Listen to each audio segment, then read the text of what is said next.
Good morning. Urban governance, fantastic things. One quick question. What happens to the output of urban governance? Is that legal? Can you file it in a court of law? Can you rely it as evidence? That's one big question mark that invariably urban governance and urban governments don't consider. Today, we have to realize that we have a legal framework in the country. This is the Information Technology Act 2000.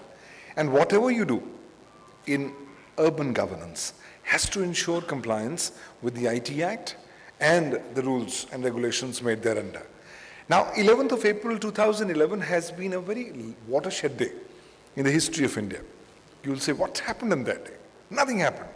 Well, nothing happened except quietly a set of notifications were issued by the government of India.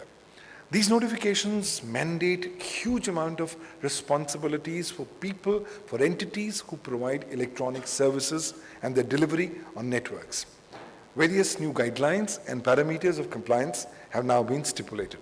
More importantly, way back in 2008, when the IT Act was implemented, there was a change in the law which impacted urban governance, but which is not being talked much in day-to-day. Why? Because it's not convenient.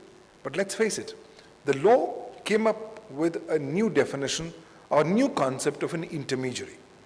Intermediary with respect to any particular electronic records is defined by Section 21W of the IT Act to mean any legal entity who on behalf of another person stores, transmits or publishes that record or provides any service with respect to that record, and includes network service providers, telecom service providers and the like.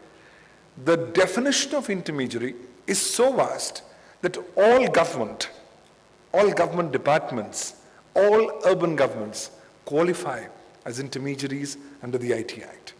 The moment you are an intermediary, you are exposed to certain set limited liabilities under the IT Act.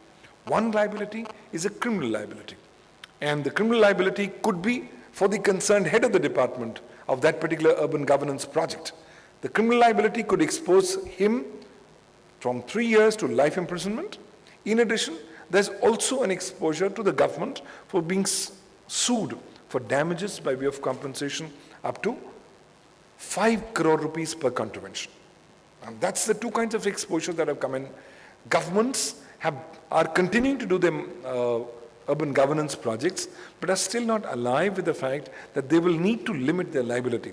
Unfortunately, the law is ruthless. The law has not carved out an exception from liability for the governments. So my 2 points, that governments and urban governments will have to ensure documented due diligence under Section 79 of the IT Act, because these guys are intermediaries, these guys are dealing with third-party data, your and my data, and they are handling, processing and dealing with data. And more importantly, governments will also have to realize that the government has quietly notified what's known as sensitive personal information. So anything which pertains to your biometrics is sensitive personal information. Passwords are sensitive personal information. Bank records, credit card details, sexual orientations, health records are all sensitive personal information. Huge amount of new compliances have come under the law pertaining to these, and I think as time goes across, urban governments will have to be more alive to the fact that they will have to ensure compliances with the IT Act in order to ensure that their exposure to liability is reduced at the bare minimum. Thank you, ladies and gentlemen.